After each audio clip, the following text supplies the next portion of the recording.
Tonight, the main suspect in Natalee Holloway's disappearance in 2005 is sitting in a jail cell in Hoover. Joran Sloot arrived today from Peru to answer charges that he extorted money from the Mountain Brook teenager's family. And WBRC brought you live team coverage all afternoon as this all unfolded. Our Liviana Calmes has more details on a day some wondered would ever come. Today was a big day for Alabama as we watched the plane holding Sloot touch down right here in Birmingham. I was there as he was transported to the Hoover City jail, but this story started almost 20 years ago. And the family of Natalee Holloway said they hope to get some sort of closure, even though the charges Sloot is facing are not for murder. The FBI plane carrying Joran Sloot landed at the Birmingham Shuttlesworth International Airport Thursday at about 2 p.m.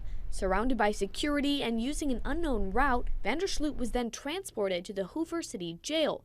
But this story began in 2005. That's when Mountain Brook teen Natalee Holloway disappeared during a high school graduation trip to Aruba that May. Sloot has long been considered the prime suspect in her disappearance. He's now in the U.S. to face criminal charges. The government of Peru agreed to temporarily extradite Sloot to Birmingham to face federal wire fraud and extortion charges related to an alleged attempt to extort the Holloway family for money in exchange for details about how their daughter died and where her remains were located. Sloot was being held in a prison in Peru for the murder of a 21-year-old, Stephanie Flores. That sentence is 28 years, and he'll go back to that once there is decision on his charges here in the U.S. But prosecutors say Sloot knew the information was false.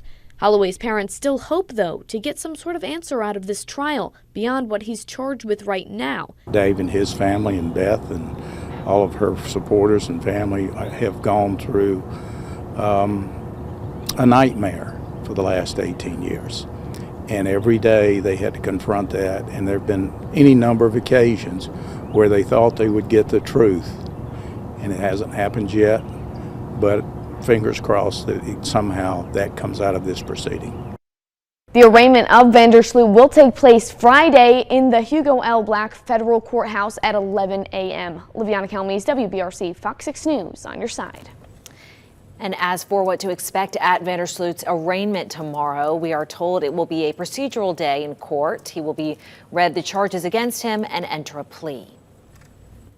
I anticipate that he will be arraigned by a federal magistrate judge, and at that hearing he will plead not guilty, which is just a standard practice in federal court.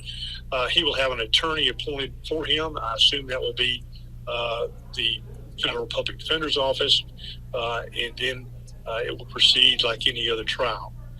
That hearing will put Sloot and the Holloways in the same room, possibly for the first time after all these years. We've got much more in-depth timeline on the Holloway case from Jonathan Hardison right now on our WBRC News app, along with what's next in this case. You can download that app by scanning that QR code right there on the top right of your screen.